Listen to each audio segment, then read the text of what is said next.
कोठावा ऊपर बाबा मरवारी बोलुए आवा रूमर न्यारी बोलुए आवा रूमर न्यारी बोलुए आजू के रतिया बाबा जागल हो रही है आजू घरवा चोरवा हो आई है आजू घरवा चोरवा हो आई है सबरे संपत्तिया बाबा बाचिर जाई है सुंदर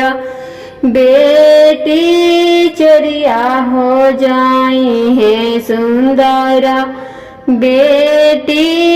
चोरिया हो जाई है दुआरा पर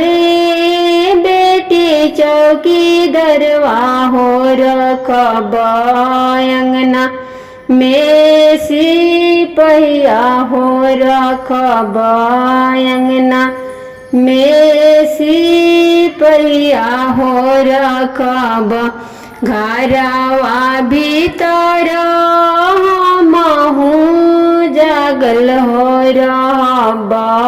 से हो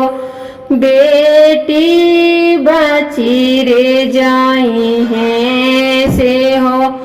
बेटी बची हो जाई है दुआरा के चौकी दरवा पापा सुती हो जाई है अंगना के नीरा भेदा होई है अंगना के नीरा भेदा होई है घरवा भीतर रो सुती हो जाई बिसे हो बेटी चोरिया हो जाई है सुंदर बेटी चोरिया हो जाई है।